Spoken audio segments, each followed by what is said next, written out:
So what we're doing from a WesBank social media perspective, question we asked ourselves, and again it sounds, I guess, pretty clever now, but we asked ourselves after, how do you take a small marketing budget and maximize it? And we've come up with a term that we call it second leverage. Please don't go and Google it. Maybe after today when Craig has posted everything on our WesBank TV, because you won't find second leverage meaning what we're talking about now. But we've come up with something we call second leverage. It's the ability to access a different market outside of a defined category. The ability to create communities and engage around our brand at little to no cost. I'm going to use a few examples for you to understand what we mean by social media, by second leverage. So we have a sponsorship-driven strategy. It's a big chunk of what we do. But we're finding that we can engage with our consumers differently. The consumer is very wise, very savvy. When they get to engage with your brand, they don't come in ignorant, they come in with a specific need. And we need just to kind of respond to that and meet them at the level at which they're at. I don't know if you ever saw this, how digital is empowering users, that thing about Egypt, everything. You can actually cause a revolution without many AK-47s, which is quite interesting.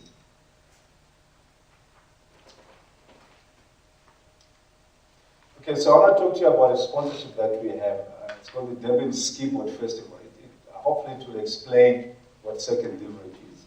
So what this sponsorship is, it's a niche sponsorship, and we're very clear about that, because we say upfront, this is our brand positioning, and this is a target market we want to get into, and we've defined our target market using the traditional living standard measures, LSM 7 to 10, which is your middle to upper market. And then within that, we segment the market, and we can target the black market, we can target the female market, we can target the Afrikaans market, depending on the sponsorships that we have. So the Durban Skiboard sponsorship for us was a sponsorship that allowed us, or that still allows us, to target the high net worth white Afrikaans market. Works perfectly for us, has always worked for us. It happened once a year in Durban, 400 boats launch off, up to 600 anglers, and we are there on the day. We put our banners, we got our marketing people there, and they always come back, they're excited. We finance 10 more boats, and we make more clients, etc. It's worked for us fantastically for that particular market.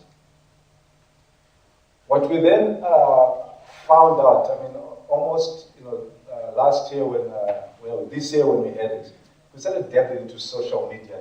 And you need to understand from a WesBank perspective, within FirstRand at least, we don't even have access to Facebook and YouTube. We've literally got to get on your knees and beg, please give me access. No, banking systems and virus and all sorts of things. And if you're lucky, get everyone to sign up to approve it, and you get access to YouTube. And God forbid that you have to refresh your password, because it's all gone again, and you've got to start again. It is quite ridiculous, actually, from our perspective. But the thing that our IT guys know, but they don't realize, you block guys from getting access to social media because you're worried that people won't work, etc. But they're on it anyway, using their phones. And we always say, look, it doesn't quite sink in, but I can understand risk and compliance. But people are on there anyway. They're working, and they're busy sending out their Facebook and YouTube uploads and pictures and things like that. So we say this year, well, let's execute a campaign using Facebook, Twitter, etc. And again, it was just a chat. We're just talking with the guys, brainstorming, and said, okay, let's make it happen. Who's going to track Facebook, and who's going to run the Twitter account, etc. And let's see what we get out of that. Now, this is material that we use, that we put up on. We set up a little microsite around it, little website around it on Facebook, and we say, engage with us, talk to us. We'll send quite a few competitions, and you could win something out of it, virtually. Now, bear in mind the target market, which when you go there, that's what you get, and we're very happy with it. I mean, we then found out almost after February, gee, this is interesting. And we just put this up to see what happens. All of a sudden, there's 305 likes in 2 days, 6,823 posts around this. Now, you know, the guys that, you know, when you go down to this keyboard, these guys are not tweeting and posting things, so it's not them. And these guys are rough, rugged, they're there to fish. And we ran a competition. The prize winner was a lady from Pretoria.